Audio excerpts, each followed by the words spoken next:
I can't help but wonder, why didn't law enforcement officials arrest the shooter before the speech?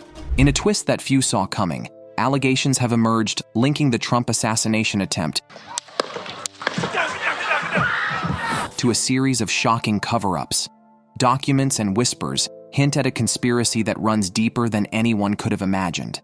Now, as the truth starts to leak out, the entire narrative of the shooting is in question. What secrets are being uncovered that might forever alter our understanding of the events? Join us as we unveil the latest news.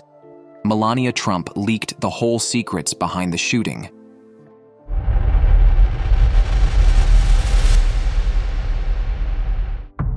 Tragedy at Trump rally.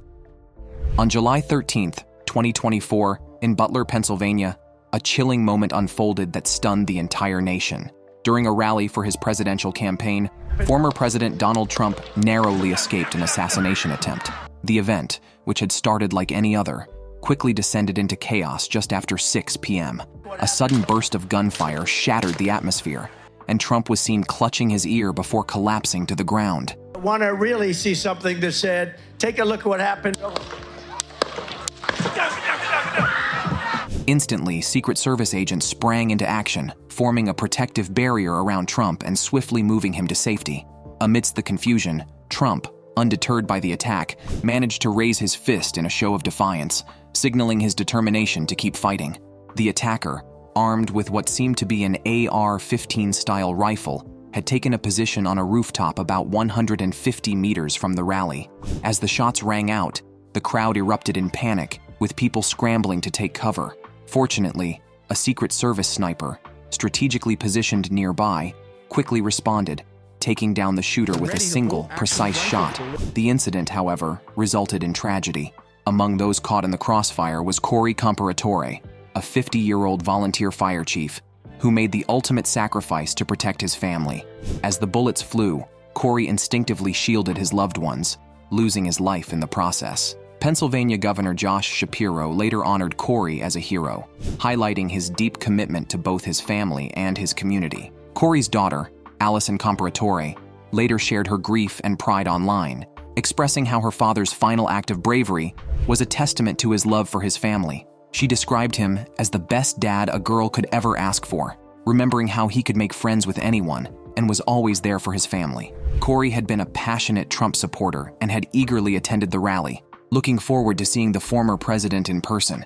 In addition to Corey's tragic death, 2 others were seriously injured during the attack. David Dutch, a 57-year-old from New Kensington, Pennsylvania, sustained significant injuries, including liver damage and broken ribs. After undergoing several surgeries, his sister spoke of his resilience and strong support for Trump. Another victim, 74-year-old James Copenhaver from Moon Township, Pennsylvania, was also severely injured. Known for his dedication to local politics and his work honoring military veterans, James was deeply involved in his community.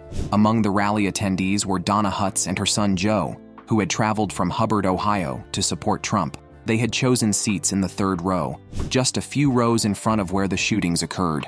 Reflecting on the incident, Donna expressed relief that they hadn't opted to sit higher up in the bleachers as they initially considered. When the gunfire erupted, Joe quickly recognized the danger and shouted a warning, urging everyone around him to take cover. When Donna and Joe saw Trump stand up and raise his fist in the air after the shooting, they felt a strong sense of empowerment. Former President Trump was grazed in the ear and survived, fired those shots. There are reports it was as long as 19 minutes before. I felt a sense of relief and pride knowing that he is the only one who can truly help our country, Donna shared. Seeing him rise up with such strength made me feel hopeful. Joe echoed her sentiments, saying, "I'm not afraid. I'll definitely attend another event soon. They can't intimidate us." Soon after the incident, news reporters quickly surrounded a local resident who had witnessed something strange. Greg Smith, a resident of Butler County, noticed a man crawling on top of a building in a way that reminded him of a bear on Saturday evening, just outside the event. As he stood outside listening to Trump's rally, Mr. Smith saw the gunman about 5 minutes into the speech. Realizing the potential danger, he immediately tried to warn the authorities. For what felt like 3 to 4 very tense minutes, he kept pointing out the gunman to the police, but it seemed like they couldn't see him. They probably couldn't spot the gunman because the roof was sloped. Mr. Smith explained, his voice filled with frustration and alarm. He was deeply concerned about the security measures, or lack thereof. Why isn't there Secret Service on all of these roofs? This isn't a huge place. It's a total security failure. 100%. Anthony Guglielmi, a spokesman for the Secret Service, later confirmed that the agents had neutralized the shooter and quickly responded with protective measures. What had been an exciting rally turned into a scene of shock and disbelief for the crowd. Melania Trump's powerful response. In the wake of the harrowing assassination attempt on Donald Trump, his family has come forward with touching statements that capture their collective anguish and resolve. Among the most stirring responses came from Melania Trump, whose heartfelt remarks reflect the deeply personal impact of the attack on her family. In a statement released across her social media platforms, Melania Trump addressed the nation with a profound sense of sorrow and hope. "America, the fabric of our gentle nation is tattered," she began, her words resonating with both grief and determination. "But our courage and common sense must ascend and bring us back together as one." Her message was a call for unity and resilience, acknowledging the shock of the incident while urging the country to rise above the division and hatred that fueled the attack. Melania's reflection on the attempted assassination was deeply personal. "When I watched the violent bullet strike my husband, I realized that my life, and that of our son Barron, was on the brink of devastating change." Her raw and emotional description highlighted the immediate fear and uncertainty that gripped her family in the aftermath of the attack. In her statement, Melania also confronted the hatred that motivated the assailant. "A monster who recognized my husband as an inhuman political machine attempted to wring out Donald's passion, his laughter, ingenuity, love of music, and inspiration," she wrote. Her use of the word monster underscored the dehumanizing effect of political extremism and the devastating impact it can have on individuals and families. She called for a collective rise above the hate, the vitriol, and the simple-minded ideas that ignite violence, emphasizing the need for compassion and understanding in a time of crisis. Melania's gratitude extended to those who have supported the family during this difficult period. She expressed her profound appreciation for the law enforcement officials who risked their lives to protect her husband. "I thank everyone for their support, particularly the brave men and women in law enforcement who ensured the safety of my husband," she said. Her acknowledgement of their heroism highlighted the critical role played by these individuals in preventing further tragedy. Ivanka Trump, the former president's daughter, also took to social media to share her thoughts and emotions. In her post, Ivanka thanked supporters for their love and prayers following the shooting. Her message included a heartfelt tribute to her late mother, Ivana Trump, who passed away in 2022.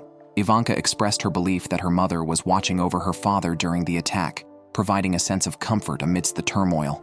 "I miss her every day and pray for the safety of the family and friends she left behind," Ivanka wrote, reflecting both personal grief and a broader sense of familial solidarity. The Trump family's statements following the assassination attempt reveal a deeply personal and public struggle. Melania Trump's call for national unity and her poignant reflections on the impact of the attack on her family paint a picture of resilience in the face of profound adversity. Her acknowledgement of the assailant's motives and her gratitude for the support received offer a glimpse into the emotional and political landscape surrounding the incident. As the nation grapples with the aftermath of this shocking event, the Trump family's responses serve as a reminder of the enduring power of compassion, unity, and gratitude. Mysterious suspect unveiled. In a case filled with tension and uncertainty, investigators found themselves facing an enigma, a deceased suspect with no identification in sight. The only clue they had to go on was a single crucial piece of evidence: DNA. With cutting-edge forensic tools at their disposal, the investigative team carefully examined this genetic trail, hoping it would lead them to the suspect's identity. After painstaking analysis, their efforts paid off, revealing the individual as 20-year-old Thomas Matthew Crooks. As the dust settled from the tragic event, law enforcement swiftly turned their attention to uncovering Crooks' background. Authorities have classified the incident as an attempted assassination, but many questions remain unanswered, particularly how Crooks, a young man from a quiet suburb, managed to position himself on a rooftop and fire shots at former President Trump with an AR-15-style rifle. The FBI has confirmed that Crooks acted alone, but the mystery of how he executed such a brazen act lingers. Bethel Park, the town where Crooks was raised, found itself under intense scrutiny, with a heavy police presence casting a shadow over the normally peaceful community. Born on September 20th, 2003, Crooks grew up in what appeared to be a typical, comfortable neighborhood. His parents, both licensed professional counselors, have owned a modest brick home in Bethel Park since 1998. Though reporters tried to contact Matthew and Mary Crooks on the night of the incident, their attempts were met with silence. The people who knew the Crooks family are grappling with disbelief. Dean Sierka, a neighbor who has lived just a few houses away for years, described them as warm and kind. His daughter attended school with Crooks from elementary through high school, recalling him as a quiet and introspective individual. "This is a real shock," Dean shared, reflecting the stunned reaction of the community. As details emerge, a complex portrait of Crooks begins to form. At Bethel Park High School, he was known for his academic achievements, even earning a spot in the National Technical Honor Society in 2021. But behind this success lay a different story. Jason Kohler, a classmate, remembered Crooks as a loner. He would sit alone at lunch. He was just an outcast, and you know how kids are nowadays, so. Who often sat by himself during lunch, subjected to relentless bullying. He was quiet, but he was just bullied. He was bullied so much. So much. Kohler recounted how Crooks was mocked for his choice of clothing, often camouflage, and for his reserved nature. Now, with the revelation of Crooks' involvement in the shooting, Kohler and other former classmates are left struggling with the stark contrast between the quiet boy they knew and the person who carried out such a shocking act. "It's really hard to make sense of it," Kohler admitted, echoing the sentiments of a community struggling to comprehend the path that led to this tragic event. Sean Eckert, who had been in the same school as Crooks from elementary through high school, remembered him as someone everyone simply called Tom.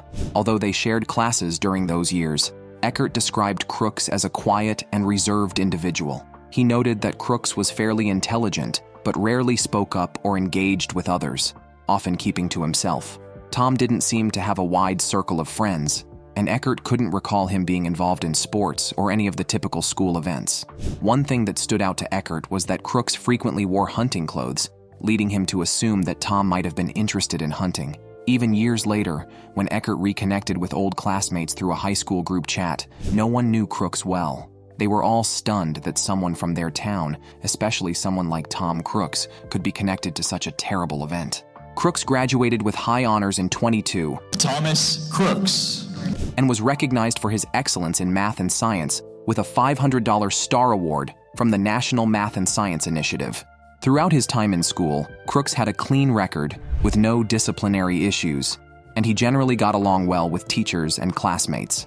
Outside of academics, Crooks had a range of hobbies. He enjoyed playing chess and video games and had taken an interest in learning computer programming. His passion for technology was evident as he attended a specialized computer technology program at the Steele Center for Career and Technical Education. Despite some students' claims that Crooks had tried out for the school's rifle team but was unsuccessful due to poor aim, the Bethel Park School District stated that there were no records of him attempting to join the team. After graduating high school, Crooks pursued further education, earning an associate degree in engineering science from the Community College of Allegheny County just 2 months before the incident. At the time, he was employed as a dietary aide at a local nursing home, where he passed a background check and carried out his duties without any issues. He had also been accepted to both the University of Pittsburgh and Robert Morris University, with plans to continue his studies at the latter. Discord, an online platform popular among gamers, reported that they had identified an account linked to the suspect. The account, however, had been inactive for months, and there was no indication that it had been used to plan or discuss the incident, promote violence, or share political views. A spokesperson for Discord assured that they would cooperate fully with law enforcement in the ongoing investigation. Additionally, it was revealed that Crooks was a member of the Clairton Sportsman's Club, located about 8 miles from his home.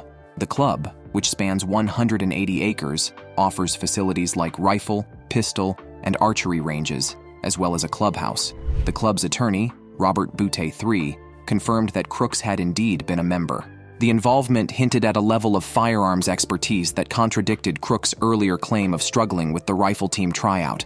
The shocking shooting that gripped the nation left many perplexed and searching for answers about Crooks' intentions and what led to such a drastic act of violence. Despite his academic achievements and social struggles, Crooks' background presents a puzzle.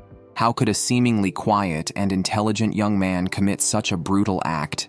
As the investigation continued, the country remained on edge, eager to uncover the deeper issues and find solutions to prevent future tragedies. Crooks' chilling preparations. Following the shocking assassination attempt on Donald Trump, Melania Trump has disclosed unsettling details from the investigation, shedding light on the suspect, Thomas Matthew Crooks, and his eerie preparations leading up to the attack. Crooks, whose life had taken a sinister turn, was seen preparing in shocking ways just before the incident. On July 5th, he visited the Clairton Sportsman's Club, where he sharpened his shooting skills at the rifle range. This wasn't a casual visit. He had bought ammunition both online and in stores, indicating his careful planning. His meticulous approach even extended to his job at a local nursing home, where he requested a day off, planning to return the next day, a request that now seems to fit into his dark scheme. The following day, his online activities painted a disturbing picture. Crooks spent time searching for images and public appearances of high-profile figures like Trump, President Joe Biden, Attorney General Merrick Garland, FBI Director Christopher A. Wray, and Catherine, Princess of Wales. His searches also included events and individuals connected to major incidents, such as the Democratic National Convention and Ethan Crumbley, the Oxford High School shooter. He even looked up information on major depressive disorder, which sheds light on his troubling mindset. On July 6th, the same day he registered for the rally, Crooks's online searches revealed an unsettling focus on Lee Harvey Oswald, the assassin of President John F. Kennedy. This reference suggests he might have been trying to draw comparisons to his own plans. His searches showed an obsession with security, high-profile targets, and even the attempted assassination of Slovakian Prime Minister Robert Fico. Crooks's use of aliases and encrypted communications to acquire firearm supplies and bomb-making materials underscores the sophistication and premeditation of his plot. On the day of the attack, a series of chilling events unfolded. That morning, Crooks asked his father to borrow his AR-15 style rifle, claiming he wanted to use it at the shooting range. Unaware of his intentions, his father handed over the weapon. After securing the rifle, Crooks bought 50 rounds of 5.56mm ammunition, which would become a key element of his plan. He also made a stop at Home Depot, purchasing a 5-foot ladder. Although the ladder's purpose remains unclear, since it wasn't found at the scene and didn't seem to be used for climbing, it adds a mysterious twist to his detailed preparations. Crooks then traveled to Butler, Pennsylvania, where a Trump rally was underway. He parked his car at a gas station about a third of a mile from the rally and mingled with the crowd. For over an hour before the shooting, he was seen wandering around the area near the rally. I want to really see something that said, take a look at what happened. Surveillance footage from Pittsburgh's ABC affiliate WTAE showed him pacing nervously just outside the rally's perimeter at around 5:06 p.m., which was about an hour and 5 minutes before the first shots were fired. Minutes before the attack, Crooks was spotted near the rally's metal detectors. His suspicious behavior caught the eye of some witnesses, but he managed to avoid detection. Crooks then carefully made his way to a nearby building, climbing to its roof using air conditioner units. From there, he moved to an even taller building next door to gain a better position. As the rally continued, Crooks got ready for his attack, which he had planned out with great care. The calm atmosphere of the event was suddenly disrupted when gunshots rang out, causing panic and a frantic hunt for the shooter. Crooks' detailed planning and stealthy actions resulted in a horrifying moment that would deeply affect both the local community and the entire nation. Calls for transparency. Members of Congress echoed Melania Trump's concerns when they voiced their frustration over the lack of meaningful information given in federal briefings about the assassination attempt on Donald Trump.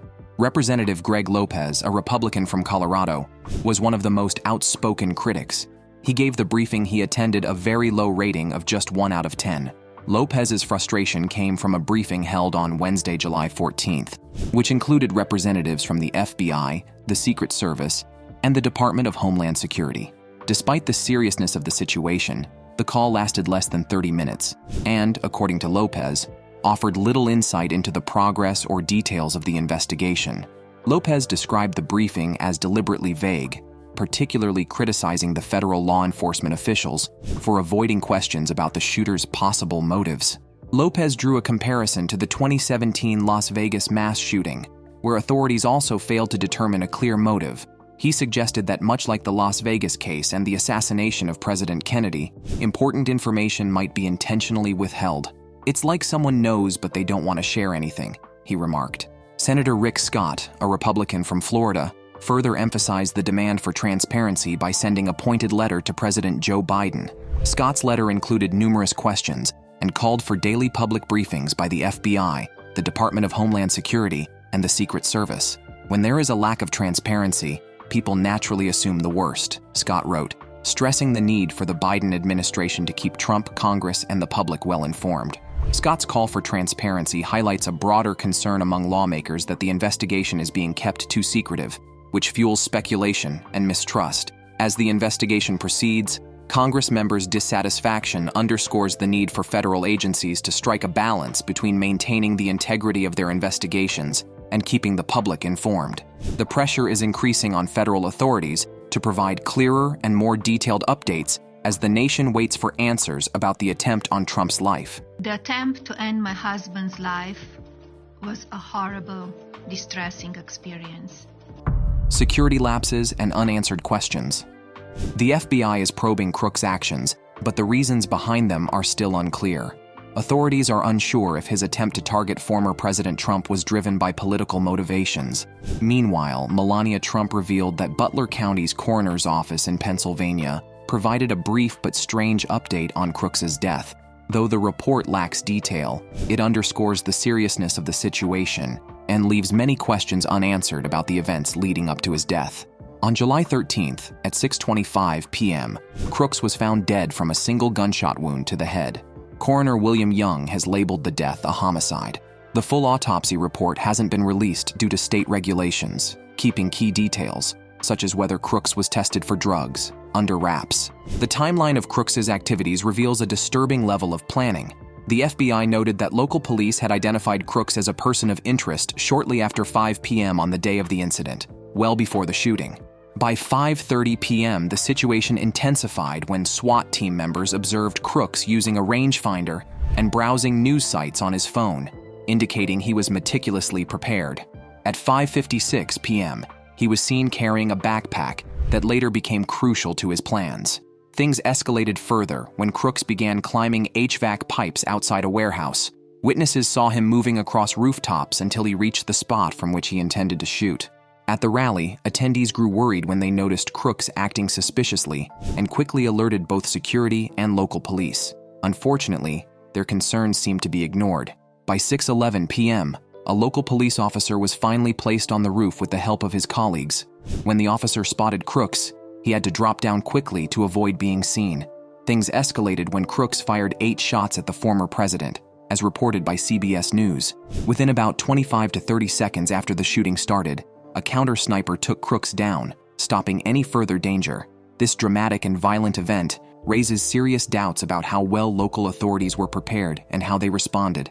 The U.S. Secret Service is now facing intense scrutiny after this failed assassination attempt on Donald Trump. The Secret Service is a special law enforcement agency that works under the Department of Homeland Security. Its main job is to protect the President, the Vice President, and former Presidents of the United States. They also look after other important government officials and their families. In addition to these duties, the Secret Service is responsible for protecting major candidates running for president and their families. This responsibility began after the tragic assassination of Robert F. Kennedy in 1968. Is there a doctor? Is there everybody, please? Kennedy was a prominent candidate in the Democratic Party's presidential race, and his death highlighted the need for such security measures. Yet, this current incident, similar to the last major security breach 43 years ago during Ronald Reagan's presidency, has led to significant concern over its current operational standards. Multiple investigations are underway, federal inquiries, congressional reviews, and internal assessments by the Secret Service itself. Preliminary reports suggest a potential shortfall in the number of Secret Service snipers on site, relying heavily on local police for additional security. This dependency on local law enforcement raises concerns about whether the Secret Service was adequately staffed and trained for such high-profile events. The tragic outcome in Butler, Pennsylvania, where a 50-year-old firefighter was killed during the attack, underscores the gravity of these issues. Amidst the political turbulence and debates surrounding Trump's potential return to power, the effectiveness of the Secret Service's protective measures is under a harsh spotlight. The outcome of these investigations could have profound implications for how future high-profile events are secured. Biden calls for unity. In the wake of the tragic event, President Joe Biden made a heartfelt plea from the Oval Office, urging Americans to cool down the current heated political climate. During his 6-minute speech, "The whole world is watching America, and I believe at our best, America is a beacon for the globe." Biden called for a renewed sense of unity and respect among citizens, regardless of their political affiliations. He expressed relief that the former president was recovering and extended his sympathy to the family of the rally attendee who had tragically died. This solemn moment underscored Biden's crucial message: political disputes should never escalate into violence. The president warned against allowing politics to become a battleground of hatred and violence, advocating instead for resolving differences through peaceful democratic processes. He encouraged Americans to engage in constructive dialogue and settle disagreements at the ballot box, rather than through aggressive actions. Biden's remarks were a direct response to the increasing trend of political extremism and violence, which could further inflame tensions with the upcoming presidential election on the horizon. Biden's speech echoed the concerns of many political leaders and experts about the potential for rising violence. House Speaker Mike Johnson echoed Biden's call for decency, but also highlighted the growing issue of inflammatory language from various sides. He emphasized the need to address such rhetoric carefully to prevent further escalation of conflicts. Take a look at what happened.